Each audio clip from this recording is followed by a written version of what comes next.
And I don't know if anybody will find us or what, but it should be under the old stuff. Let me check what Twitter says. Um, oh, what that? It says July 11th, 2022.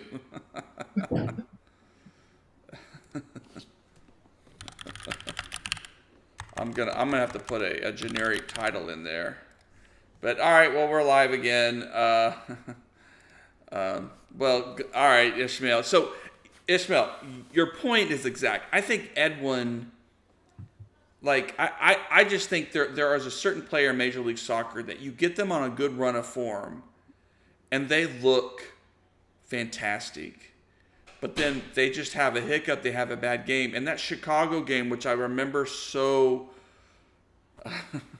Yeah, I remember that so game. well, Yeah. no one played very well. I think Hollingshead played poorly, Hedges played poor. Like it was just a terrible game. And it was just one of those Lucci games. But yeah, I feel like yeah, I think that's where Edwin is. So if Edwin has a bad game, then he can get into a poor run of form, and then all of a sudden it's like he's starting over. But if he gets on a good run of form, he's confident. He can be a great piece on this team, a great starter. But A great piece. No, that's the thing, right? So I think great piece is a good descriptor of it, but I'm at the point of now where I'm looking at how rapidly this league is growing, and if we were third in the West last year, right?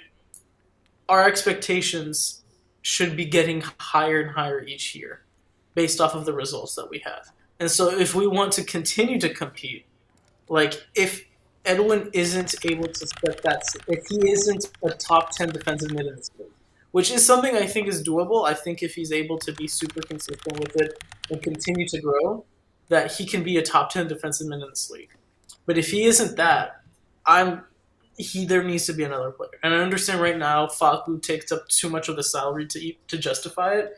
So right now it's Edwin's role to lose, but he still hasn't shown, at least to me, that he deserves to be the starter of a team that's third place in the West. I just still haven't seen it, mm-hmm. and I hope to be able to see it because I want this season to be a successful one again. So Yeah, And of course, I completely disagree with that. But that's that's fine. That's the whole point with Surreal is that he's going to basically be a divisive player between the fan base because some players, they want that, Grisso, someone along those lines. And Surreal is not that. And like I said, he's years from being that kind of player, if ever. But he yeah, offers other things, and I think that near goal that shows you that he's becoming more of a factor in the attack, more of a player that pushes the ball forward, which is I think what this team needs. Um, they need both, of course, but he offers one of the two, and like I said, it's not for me. As long as he keeps improving, that's what I want to see, and I think it's fair to say that he's definitely set some small space between him and Facundo to the point where I think I would like to see the team uh, at some point move from Facundo and bring in another player. It doesn't have to be a dominant six, but it has to be somebody that can push Cerrillo for the starting spot, which I don't think Facundo can do anymore. I think it's Cerrillo has beaten him for that position, and that's what you got to do. You went out and got somebody to compete with Tuamasi, who is a solid defensive fullback. I mean, I have no issue with him there. Our complaint with him is that we all miss Reynolds, we all miss Cannon going forward, and he's not that. But he's excellent on defense, something that this team clearly treasures. And but they brought someone in who is now going to get his shot to try to unseat him, and he wants to do that.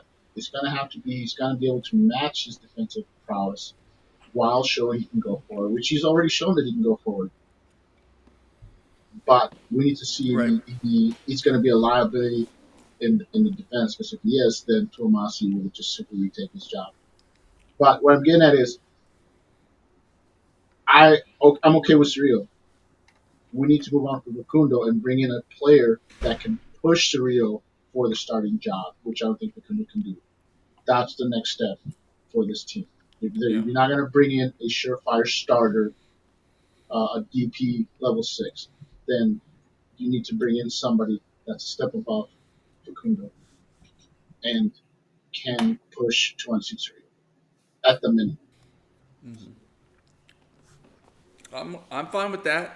I do think that's a long term goal. I said I don't think Facundo was certainly the best performance of his life against LAFC, but um, he was He's a active solid. and yeah, he's solid. He can He's a do solid veteran player, but He's I not don't. 800K though.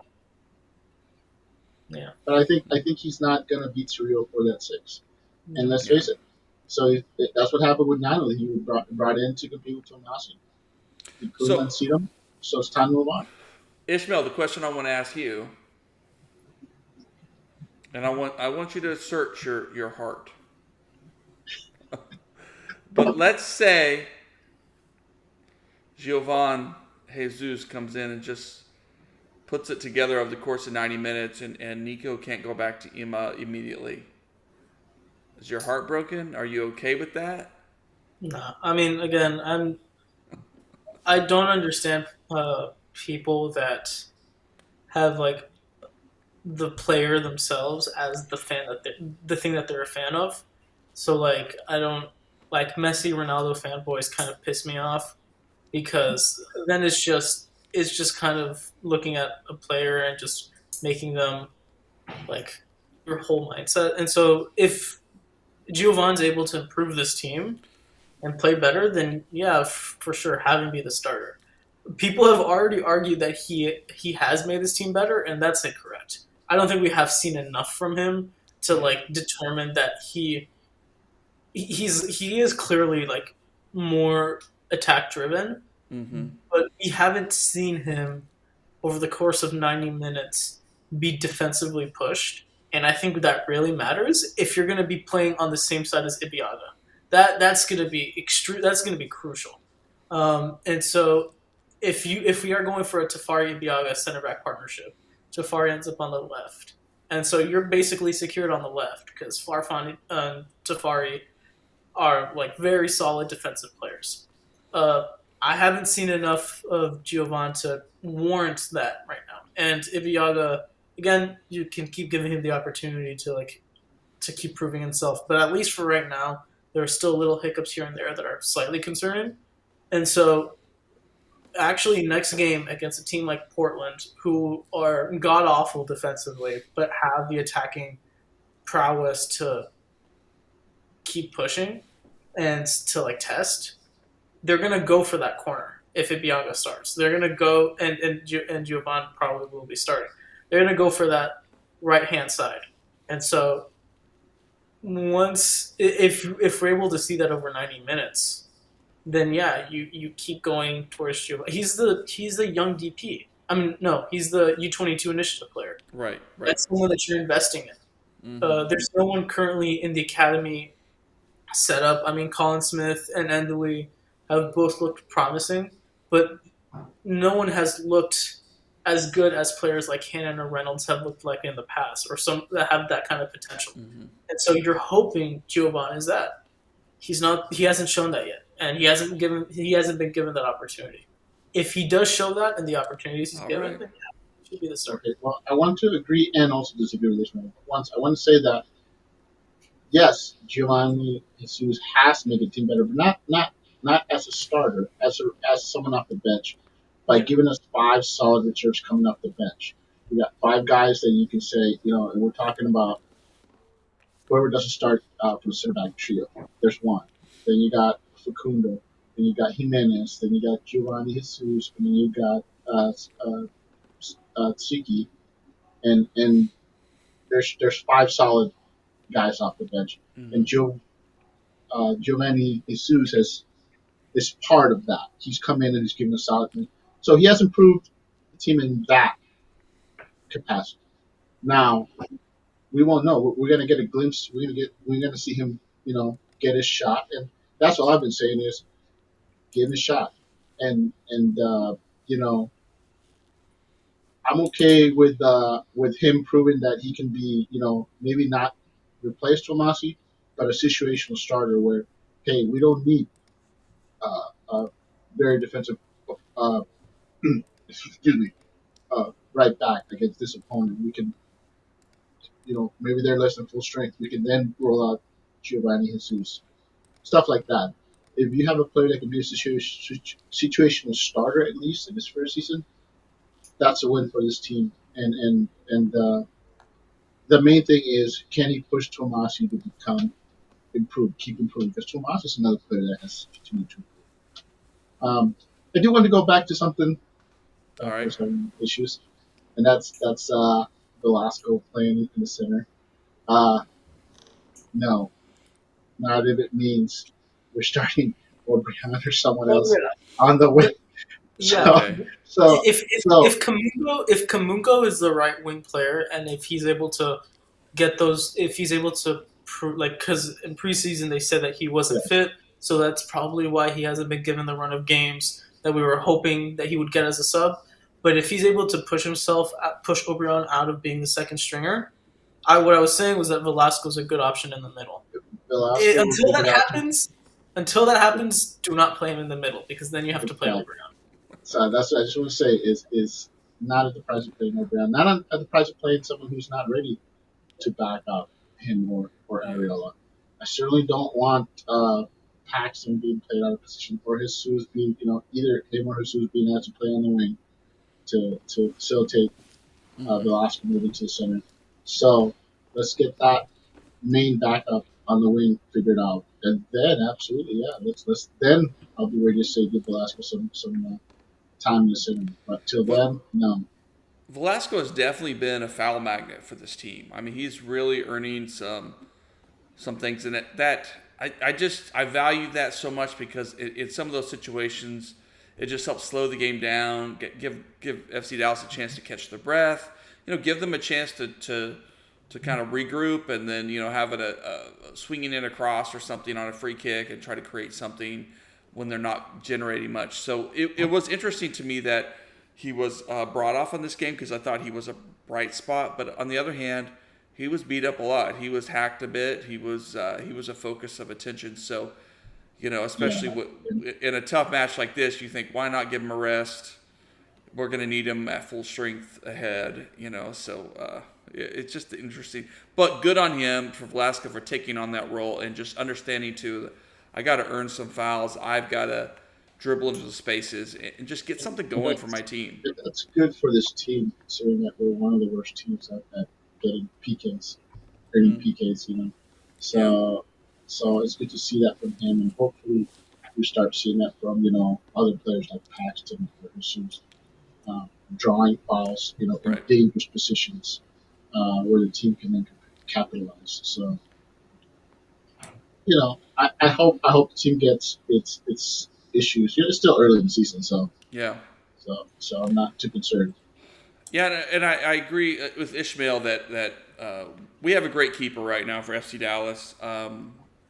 Been pretty lucky in that regard for the past few seasons, and to know that you have a guy like Jimmy Marr that you could turn to if needed. But Paz has been keeping this team in games early, and helping them along. So good to have him. Good to watch him.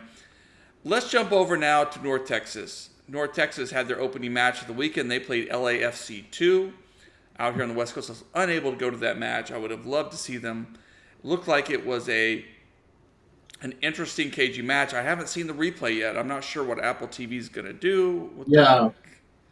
Yeah, yeah, I was But wondering that. evidently, Hope Avayevu, first goal of the season for North Texas. Here I actually have the clip for it, and so we just say congratulations to those guys for getting that tough win on the road. Here it is. Kind of one of these turnover things. You just take advantage of it. Hope with the skill and the knowledge just to unmarked, just slotting it away. Good stuff. And then late in the game, Here, let me remove art because I'm not sure. This is early. So this is early in the ninth minute. So they just really took advantage Yeah, of, it was in the ninth minute, yes. yeah, early season stuff. But then late to preserve the win, we're able to get a huge save from Julian Eystone, the young phenom, huge guy, tall dude. I mean, you could just tell from him in that goal, just to preserve the full 3 points. 16 years old, the next maybe goalkeeper phenom coming out of FC Dallas Academy. Gotta love that performance. Um, gotta love 3 points on the road to start the season off with North Texas. I want to go back and watch this one because I'm really curious how this team just sort of goes about their business, how they line up, and under their new head coach. And we just don't know enough yet to get a sense of. But like 8 players made a debut for this North Texas side, which is kind of what you want to see, right? Yeah. I And mean, not just 8 players, but also 3 of them were teenagers. yeah, yeah, and there's a couple of things to take away from this game. Is that I mean the two standouts from what I saw. Uh, Stone was one of them. It wasn't just the penalty. He made like 6 saves, I think. I think he's making an argument for FC Dallas to pull kind of like a Colin Smith and maybe loan Carrera out to a higher competing side in USLC, um, just to be able to also give Stone minutes and give Carrera minutes. If Carrera is able to guarantee time in a USLC team, uh, because I mean Stone's still 16, so it's not like there's a rush, but if that's something that they're able to do, that would be really good. The other player that stood out was Urzua, and when you look at the passing map, he's literally like everything went through him, and it's he probably won't be the starter because Sante is currently playing and starting tonight Starting. with the Haitian national team. So he's probably a year or two away. Sante is from being signed with FC Dallas, but Urzua proving that there is depth there is really really interesting. It's like this is the first time we've really seen him like full out in a match where everything kind of relies on him because the attack kind of wasn't very consistent. They Hope had that goal, but Mulatto didn't have that many touches in the game, so there was kind of a disconnect. So just having the defensive side with Stone and the center backs both played pretty well, and then Urzua being like the chain for everything was really promising to see, especially with so many players for NTSC out in this game. Mm-hmm. Well, I want to just say that um, the whole thing with Carrera, um, it's interesting to point that North Texas did like a little thing on Twitter where they announced their roster and they listed their 3 goalkeepers for the season, and Carrera not listed. Carrera is not listed as one of the 3 goalkeepers that will be playing in North Texas this season, which means he's going to be the third keeper on FC Dallas, and they'll set him down to play from time to time. But listed as the number 1 guy is Julian Eystone, is listed as the number 1 keeper for North Texas, with Michael Weber, the Irish guy they signed out of I forget what college that was, just some college I've never heard of. Right. And then the third keeper is Justin Stewart, who's another, I believe, another academy player. So He was with Dynamo 2 last year, and so yeah, he's academy age player. Yes, so he was a trialist, wasn't he? Also, I think so. Yeah, I think it might not be trialist, but he moved from Dynamo 2 to the academy, and yeah. I think So like it's he's an like academy. I think you're right. yeah, it's kind of like Pablo Torre, where he's kind of like both, but they haven't technically signed him with North Texas yet. So But yeah, it's Julian Eystone is wearing the number 1 jersey with North Texas. So I thought that was very interesting. So I wasn't surprised when I actually saw him named as the starter. And don't be surprised if he's the starter going forward. And let's face it, he's a player that the team has to try to sign to another, you know, homegrown contract. He's basically one of your studs in the academy, and that's saying a lot for this team. You know, Carrera. We all know that he should be playing at a higher level than MLS Next Pro, and this is a perfect level for Istone to advance his career. So, color me excited to see more Istone uh, in action. But also, let Right. me just say that on Twitter on our chat, I call the W from North Texas simply because the roster, the players that they Kamungo playing for them, Mulatto playing for them. On paper, it was like, hey, this is a W. Now, of course, LAFC at home they played tough and they kept themselves and they gave themselves a shot to win. But at the end of the day, just looking at this team and looking at their opponents and looking at who they got coming up, this team can go on a run. They can. They play Los Angeles Galaxy next, and Galaxy got smoked by San Jose. Not a bad team, mind you, but not a team that should be beating them 3-0. And LA Galaxy has basically rolled out an extremely young team. They left most of their players from for the championship move on. So even the players that are remnants from that team were not key players on that team. So next week, I mean, again, on paper, just like I said this previous week, it should be 3 points for North Texas. You know, not. I'm just saying North Texas is a good enough team that they should beat certain teams. And if Galaxy 2, they roll out a bunch of teenagers in North Texas, it's at least 2 points on the road Mm-hmm. for this team. And I keep telling people that they're one of the best teams in NML Next Pro, and it's not because they're the most talented team. It's just because they're a pure team. They got a set system. They got their coaches. Everyone knows what to expect. And if you roll out a average to mediocre team against them, they're going to get the double. The teams that beat North Texas are really the top tier teams, the playoff level MLS Metro teams. It's going to be fun to watch. And of course, Jose has an article coming out on afterburn.soccer. I got it coming out in the morning, scheduled for the morning, his first early top 10. It's only been 1 week of action, so a lot of I, caveats, right? I want to point out that MLS Next Pro also has their own top 10, and they they went with all the winners. I mean, they basically said, anyone who won impressively, they you know there's no eye test or anything. It's like, oh, hey, these guys won 4-0, boom, they're number one. You know, Right. Okay. so they're basically just taking the pure numbers. I'm not saying that. I'm saying, hey, I'm looking at the quality of the opponent. Was it a home win or a road win? Did you get 2 points? Was it at home on the road? I mean, it all matters. And so there's some teams on there that my my top team is not a team that won. It's not a team that went out and won 3-0 or 2-1.